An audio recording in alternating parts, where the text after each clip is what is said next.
Olá, meus irmãos, que a paz do Mestre Jesus esteja em nossos corações. Uma longa experiência nos convidou à reflexão. A doença que visitou muitas famílias, a nossa, a do nosso vizinho, dos nossos amigos, da nossa cidade. Ela nos fez parar para pensar sobre a presença de Deus, sobre a sua proteção, sobre o seu amor. E hoje nós vamos refletir um pouco sobre o capítulo 19 do Evangelho segundo o Espiritismo, que nos fala de fé.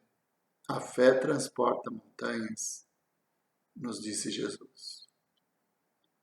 É justamente nesses momentos de incerteza com o futuro em que nós vivenciamos uma prova mundial e coletiva, é que precisamos rever esses conceitos da fé, na convicção que temos da presença de Deus em nossa vida. Allan Kardec reúne nesse capítulo duas passagens do Evangelho. Numa delas, ele nos conta que Jesus, estando diante da multidão, foi procurado por um pai, que ajoelhou-se à sua presença e lhe disse: Senhor, cura meu filho, que é lunático. Ora se atira nas águas, ora no fogo. E eu já o apresentei aos seus discípulos, mas eles não puderam curá-lo. E Jesus então pede que a criança seja trazida à sua presença. E na presença do Cristo, o demônio foi expulso. E a criança encontrou a cura. Mais tarde, estando Jesus com os apóstolos, ele foi questionado: Mas, Senhor, por que nós não conseguimos expulsar aquele demônio? E Jesus lhes disse que faltou-lhes fé.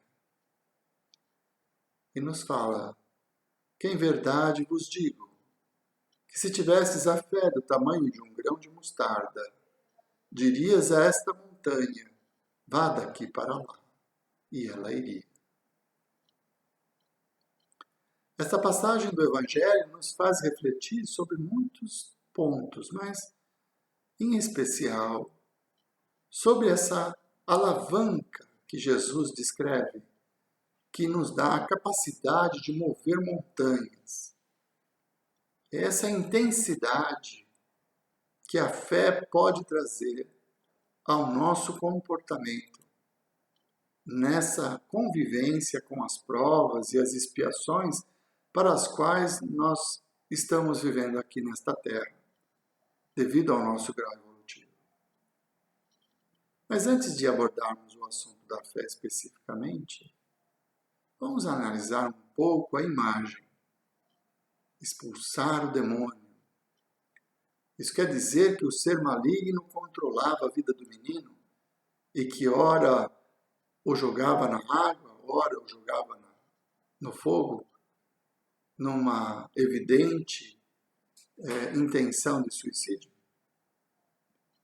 Existe o demônio? Existem demônios? Na época do Cristo, a palavra demônio era sinônimo de espírito ou gênio. Então, ela não tinha essa conotação que tem hoje, desse ser maligno que disputa com Deus as nossas almas. Demônio era simplesmente um espírito, que também era chamado de gênio, gênios bons, gênios maus. Então, nós precisamos rever esta passagem do Evangelho sobre esse prisma. Quando o menino é trazido à presença do Cristo, havia um espírito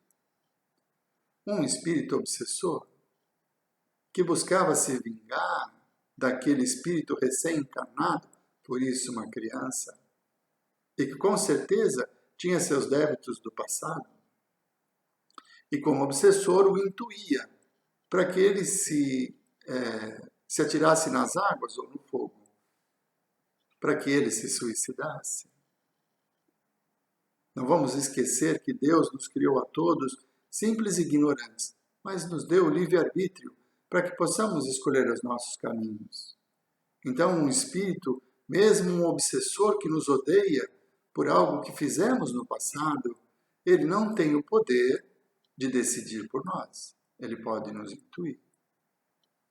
Ele pode nos perturbar com ideias que são atiradas na nossa mente, no nosso dia a dia, nos convencendo de fazer coisas que acabam nos prejudicando. Mas a decisão final sempre é nossa. Então, não há demônios. E na presença do Cristo, aquele ser que odiava o menino, um adversário do passado, pôde, na presença do amor, da luz que Jesus emana, perceber a grandeza do perdão, ou se afastar diante da luz e do amor, que compreende e perdoa. Então é muito importante que nós entendamos que Jesus, o exemplo de amor, de caridade, que caminhou entre nós, nos trazendo essa doutrina maravilhosa que é o Evangelho, numa transformação, numa reforma íntima, tão intensa de comportamentos e valores, não poderia jamais expulsar alguém. Imaginem que existe uma pessoa que nos odeia, que por muitos motivos deseja o nosso mal, e que está ali na nossa frente, encarnado, está ali presente. Aí vem uma outra pessoa e o expulsa. Qual o sentimento que ele vai desenvolver? Não é o ódio? Ele não ficaria, mesmo diante da envergadura moral do Cristo, se ele fosse expulso, escorraçado como um ser inferior, indigno, ele não se sentiria mal? Não iria aumentar o seu sofrimento? Jesus jamais faria isso, porque Ele nos ama a todos, nos compreende e nos aceita como somos. Então, por amor ao obsessor, Ele mostrou o caminho do perdão, para que ele, se libertando do ódio, pudesse seguir em frente, permitindo que o espírito, que agora no corpo de criança, retomasse a sua vida na existência material e aprendesse com as lições, para não errar de novo. Assim entendemos que Jesus não expulsa o demônio, mas o doutrina, como é feito nas nossas casas espíritas, nos trabalhos de desobsessão, em que as pessoas que estão sofrendo pelo ódio são acolhidas e esclarecidas para que, encontrando o caminho do perdão, possam se libertar. Num conceito muito importante de se saber que o trabalho de desobsessão não é realizado para o obsidiado. O obsidiado, ele vai ser atendido no atendimento fraterno, onde vai encontrar as causas que fizeram com que ele se ligasse a espíritos inferiores. No trabalho de desobsessão, em que aquele espírito é trazido, ele vai ser tratado com amor, com respeito, para que ele, aprendendo sobre o Evangelho, possa se libertar do ódio e ser uma pessoa melhor. Então, é muito importante que nós tenhamos isso em mente. Jesus não expulsava os demônios. Ele doutrinava pessoas com a sua presença, com o seu amor, com a sua luz, para que elas pudessem se libertar do ódio e encontrar a paz. É esse o trabalho que se faz nos grupos mediúnicos de desobsessão, auxiliando aqueles que por muitos motivos não conseguem perdoar e ainda vivem no ódio. O obsessor não é um espírito mau.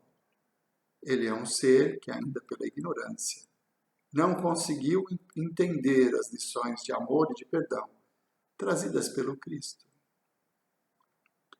Muito bem. Mas Jesus diz aos apóstolos que se a fé for do tamanho de um grão de mostarda, ela pode mover montanhas.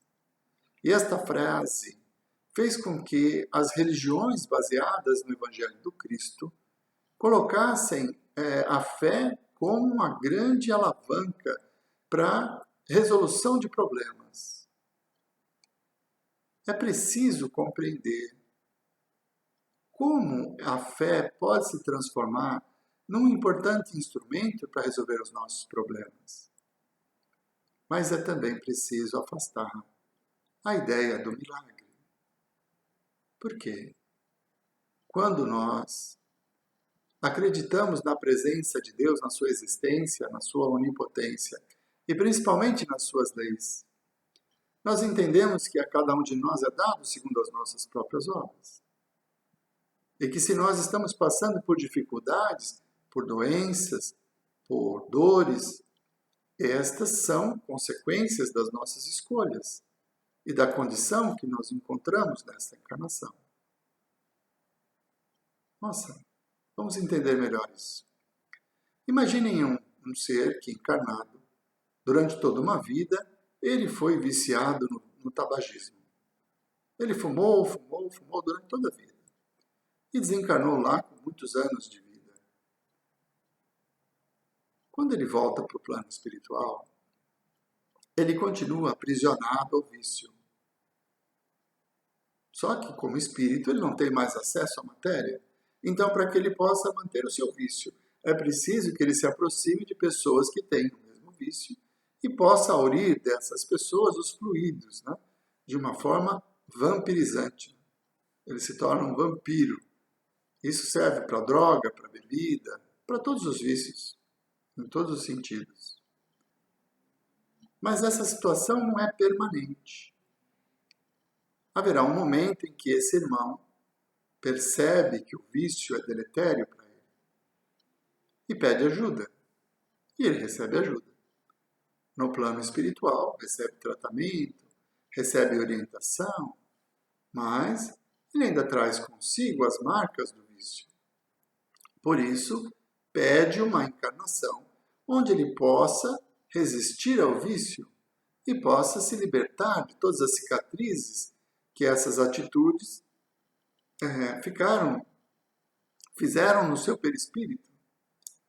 E ele reencarna, então, como uma criança com asma, com bronquite, com sérias doenças respiratórias. Aí nós vamos dizer assim, é a lei de Italiano. Crime e castigo, a lei de causa e efeito, lei do engano. Deus não nos pune, muito menos nos castiga. Ele vai vivenciar as consequências do seu vício, sim, mas não como um castigo, mas como um instrumento para que ele resista ao mal, para que ele possa resistir ao vício. Então, uma pessoa que já tem problemas respiratórios vai ter um motivo a mais para resistir àquele ímpeto de voltar a consumir produtos tabagistas. E mais, ainda na sua infância, já amparado pela sua mãe, que é ciosa, que cuida muito bem do seu filho, ela vai em busca de tratamento médico. E a orientação é para que eles façam exercícios físicos, natação principalmente. E então, mais um obstáculo para que ele recaia no vício.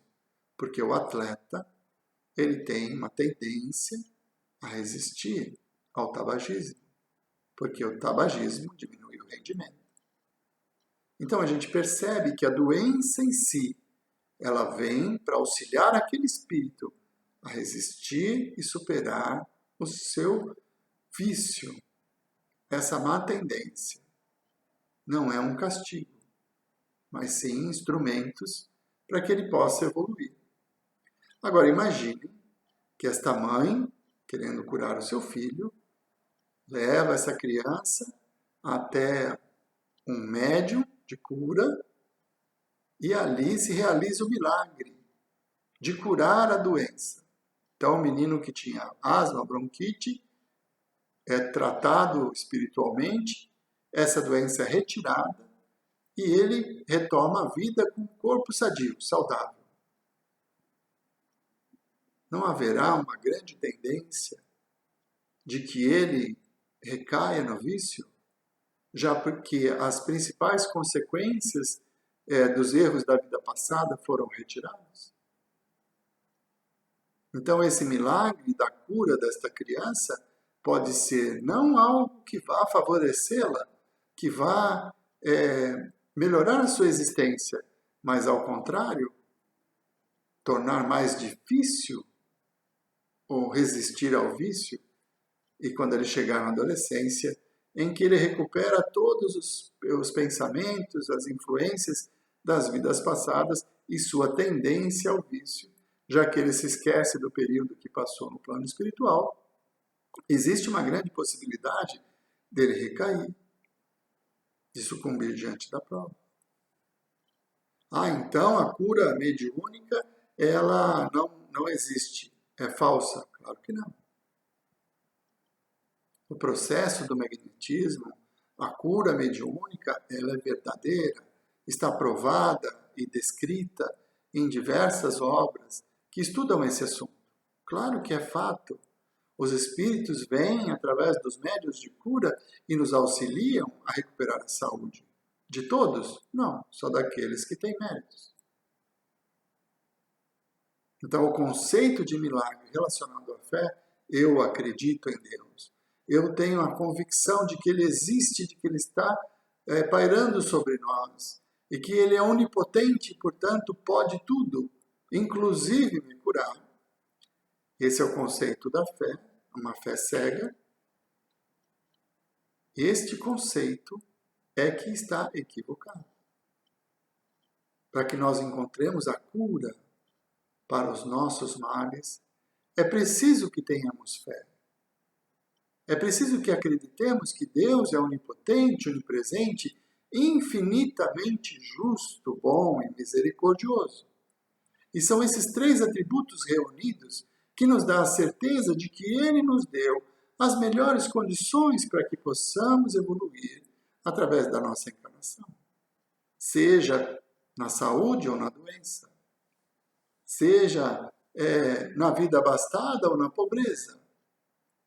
A nossa fé de que Deus é infinitamente justo, bom e misericordioso, porque a misericórdia se traduz de que Ele jamais exigiria de nós algo que não pudéssemos oferecer. Isso nos fortalece para que possamos vencer as provas, as expiações, que nos são cabíveis para que possamos evoluir. Então, a fé que transporta montanhas é aquela que nos remete à confiança, à convicção de que não cai uma folha da árvore sem que seja a vontade do Pai. E que todas as coisas que acontecem na nossa vida, elas têm um propósito. São efeitos de causas passadas. Jamais castigos, mas sempre meios para que, aprendendo, possamos nos tornar pessoas melhores. Esta fé transforma. E o milagre, que é aquele conceito de que Deus, pelas minhas orações, por eu acreditar nele, irá remover as pedras do meu caminho, que eu mesmo coloquei, isso seria derrogar a sua lei. A lei de causa e efeito. Então, esse conceito do milagre é que deve ser revisto nas nossas mentes. Porque, efetivamente, quando nós temos essa fé robusta, a certeza de que Deus está conosco, sentimos a força para enfrentarmos as situações, enfrentarmos as doenças que visitam o nosso corpo, enfrentarmos o momento da desencarnação, porque é natural, todos nós vamos desencarnar. E se a doença nos levar à desencarnação, que estejamos resignados e serenos, aceitando que é o momento apropriado para retornarmos à vida espiritual. Com a fé de que somos espíritos imortais, que já vivemos antes e viveremos depois, e que a morte do corpo é só uma mudança de planos. Se deixamos o plano físico e retornamos à pátria espiritual, e se fizermos isso com resignação, enfrentando as doenças, nós podemos nos tornar espíritos completistas, como diz André Luiz no livro Missionários da Luz, que são espíritos que reencarnam com uma missão, com um propósito, e durante a sua encarnação ele tem atitudes que os levam ao desencarnar, ter superado todas as provas, todas as expiações.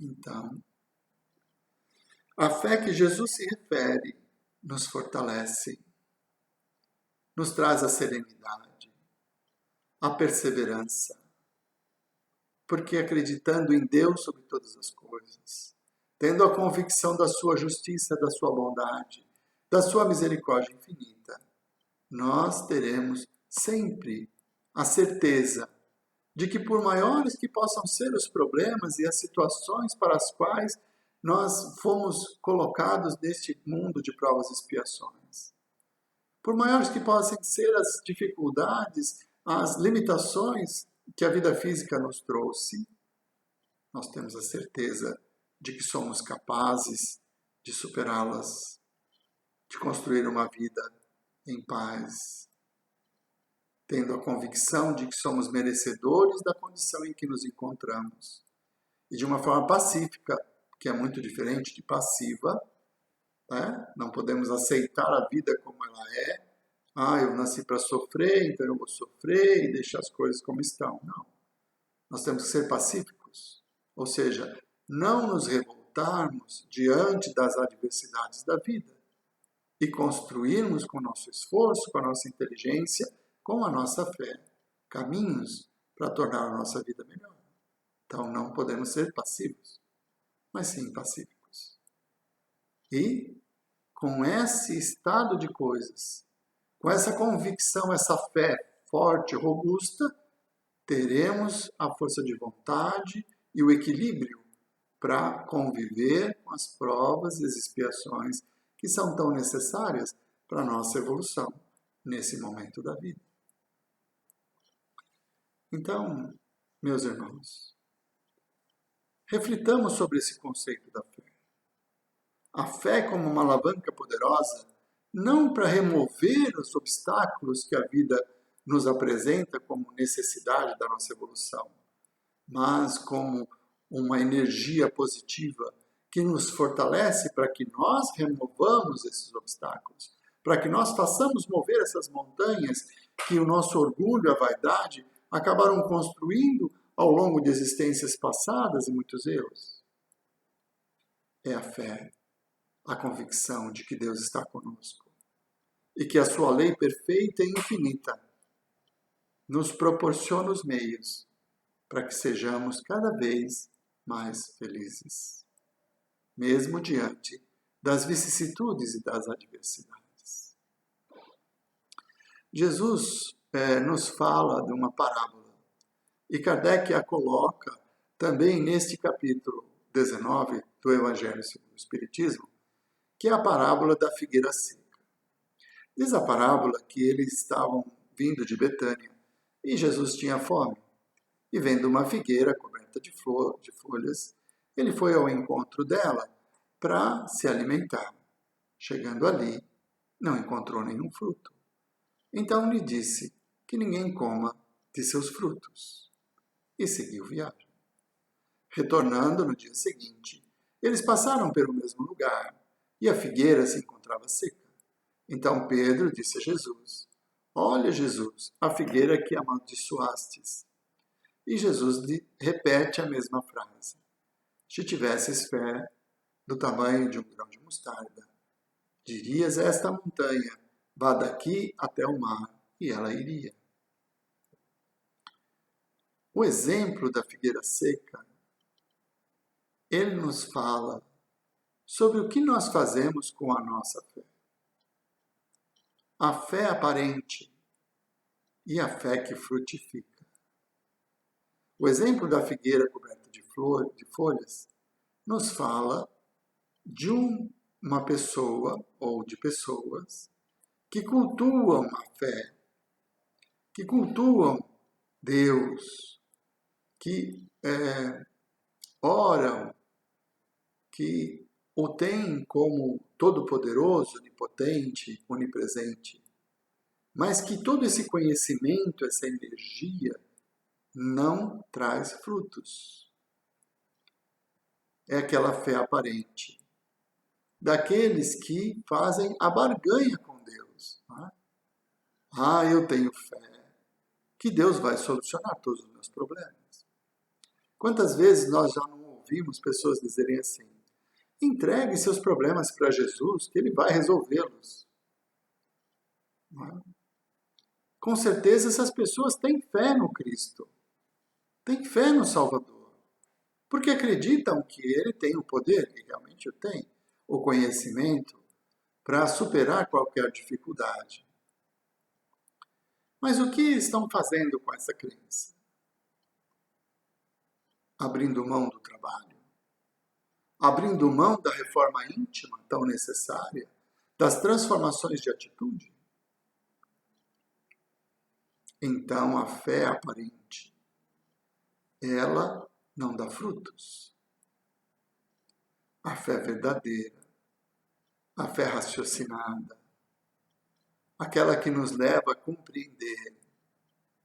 Porque Jesus disse no Evangelho a Pedro que nós precisamos perdoar 70 vezes, 7 vezes.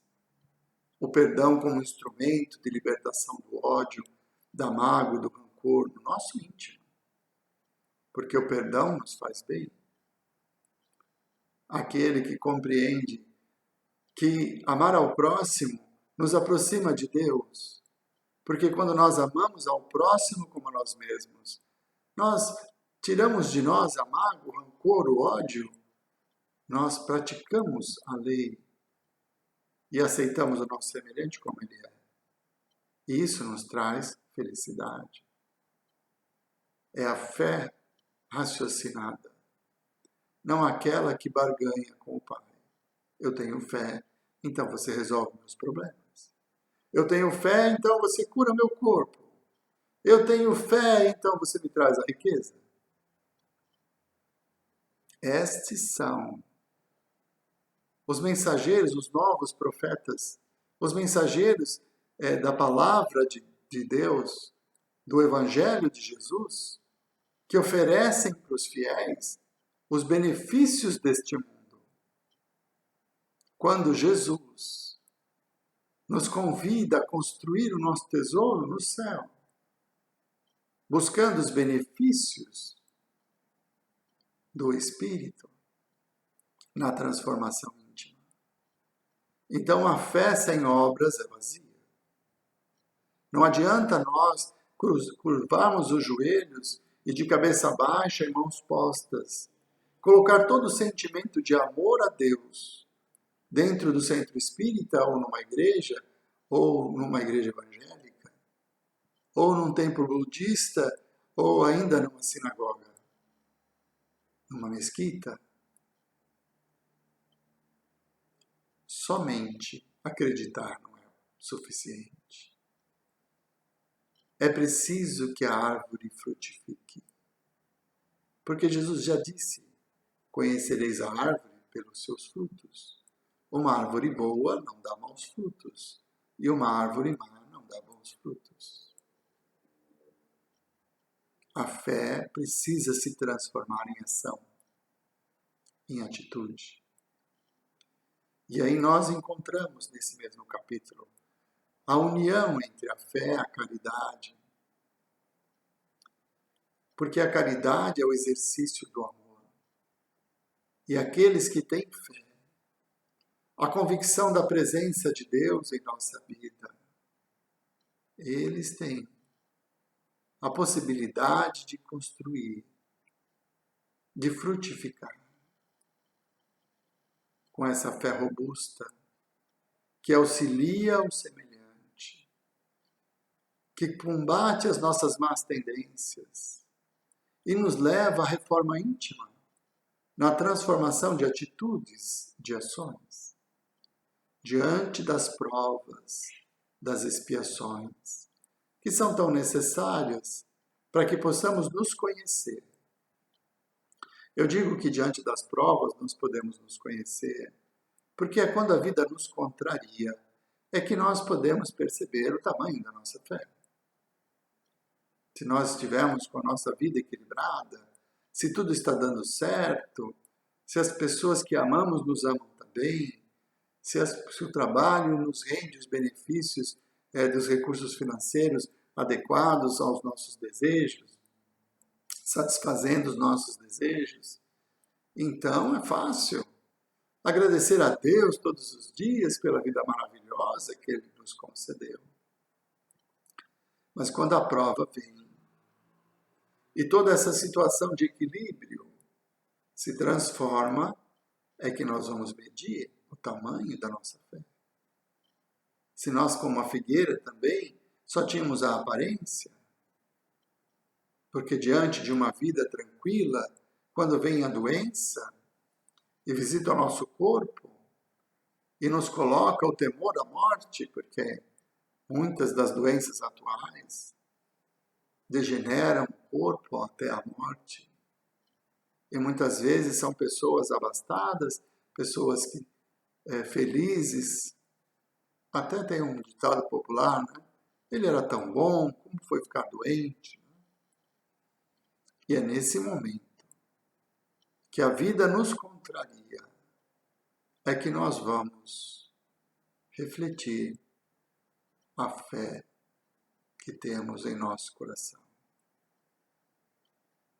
É nesse momento que da dificuldade, quando a adversidade se apresentam e as coisas não acontecem da forma que nós gostaríamos, é nesse momento que nós vamos medir a intensidade da nossa fé, a resignação diante da vontade do Pai. É nesse instante em que a vida nos convida à mudança, que nos tira do prumo, nas expiações tão necessárias para que nós possamos nos conhecer. A misericórdia de Deus nos coloca nessas situações não como castigos ou punições, mas para que nós possamos nos conhecer e medir a nossa capacidade de amar a Deus sobre todas as coisas. A fé que nos dá a certeza de que tudo é justo, é bom e é misericordioso. De que a doença que me visita está dentro dos meus desígnios, da minha necessidade de evolução e também no limite das minhas forças, para poder conviver com ela e aceitando superar a prova e vencer o passado, expurgando as impurezas do meu corpo e tornando um espírito mais puro. Quando eu consigo enfrentar as vicissitudes da vida com resignação e coragem. Quando eu percebo que o obstáculo que a vida colocou na minha frente, ele é uma consequência, mesmo que eu não me lembre, mas ele é uma consequência de coisas que eu já fiz e que eu necessito reviver para tomar um caminho diferente. E afasto a revolta do meu coração.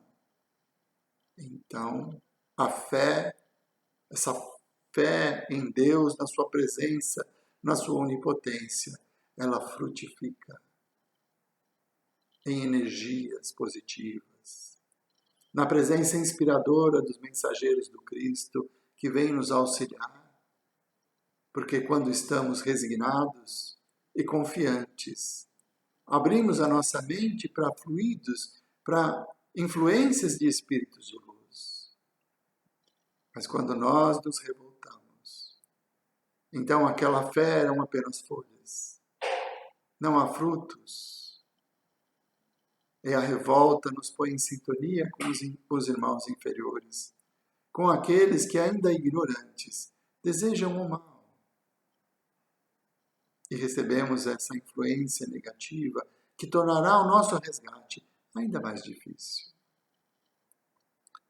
A convicção de que Deus coloca as pessoas e as situações de acordo com a nossa necessidade evolutiva nos dá a vontade de auxiliar o próximo, de fazer a caridade, na certeza de que estamos exercitando, combatendo os sentimentos negativos que ainda habitam o nosso íntimo, provando que não somos mais egoístas a ponto de virar as costas para o irmão que está com fome. Esses são os frutos da fé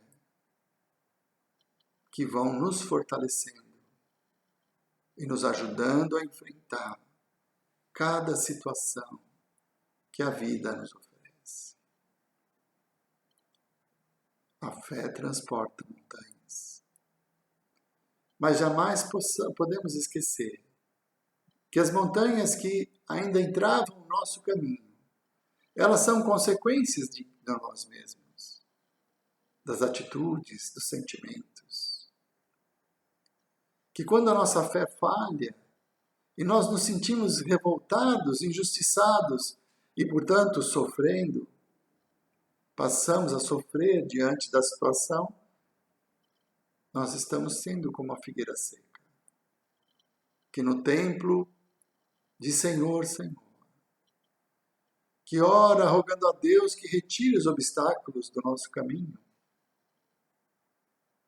mas que não se conforma por ele não usar a varinha de condão e resolver nossos problemas de uma forma imediata. Vivemos um momento no nosso mundo em que a fé nos traz o equilíbrio. A pandemia nos trouxe, nos colocou em isolamento, no distanciamento social. Até as palestras que eram tão agradáveis, né? Na troca de energias, na presença dentro da casa espírita, elas foram suspensas. E por isso usamos esse meio, né, de gravarmos a palestra e transmitirmos pela internet. O abraço fraterno, as reuniões de família. Quantas pessoas foram cerceadas do direito de trabalhar porque os seus negócios foram fechados devido ao alto risco de contaminação. Dificuldades físicas, dificuldades materiais, que foram impostas a toda a sociedade mundial para testar a nossa fé. Para ver se nós temos a efetiva convicção de que Deus existe, de que Ele é justo, é bom e é misericordioso. E quando o nosso ente querido desencarna diante da pandemia, de um vírus, como fica a nossa revolta? Como fica a nossa resignação? A compreensão de que não cai uma folha da árvore sem que seja a vontade do Pai. Então, uns desencarnam, outros não. Exemplos de pessoas idosas que passaram longos dias nas UTIs e que juntos saíram, sendo festejados pelas equipes médicas. Isso aconteceu muitas vezes durante a pandemia.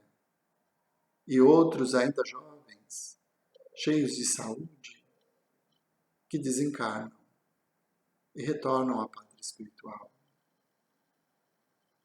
Até que ponto nós temos fé de que Deus, sendo causa primeira de todas as coisas, sabe da necessidade de cada um de nós e nos oferece o necessário a cada momento. A nossa fé está em prova. Quais são os frutos que nós produzimos nesse longo período de pandemia? Quanta caridade conseguimos fazer, oferecendo alimento àqueles que sem emprego necessitavam de auxílio, mesmo tendo as nossas vidas também prejudicadas e comprometidas pela pandemia. Qual o esforço que fizemos em exercitar o amor ao próximo? A pandemia nos convidou a medir a nossa fé. E é pelo tamanho da revolta, do sofrimento pela inconformação, da sensação de injustiça que nos invade diante da impotência dos homens e da própria ciência por um vírus tão letal que ceifou milhares e milhares de vidas. Até que ponto vai a nossa compreensão de que nada acontece por acaso e que Deus nos colocou nesse momento, nessa posição, para que pudéssemos testar a nossa fé, a nossa confiança no futuro, a nossa certeza na imortalidade do Espírito, mesmo diante da desencarnação de pessoas tão próximas. Que a paz do Mestre Jesus permaneça em nossos corações e que possamos ter olhos para ver a bondade, a justiça e a misericórdia de Deus. Que possamos ter resignação naqueles momentos em que a vida nos contraria e exercitarmos esse amor ao Pai sobre todas as coisas. Confiantes de que estamos no lugar certo, na hora certa, recebendo segundo o nosso merecimento e que temos a capacidade de enfrentar qualquer problema que nos foi oferecido, porque a misericórdia do Pai jamais irá exigir de nós algo que não podemos dar. Que Jesus possa nos abençoar nesse momento, nos fortalecendo diante das provas, afastando do nosso íntimo a revolta, para que nós, como figueiras, possamos oferecer bons frutos a todos aqueles que conosco compartilham deste momento da vida. Muito obrigado, meus irmãos. Que a fé seja robusta em nossos corações e que Deus nos abençoe.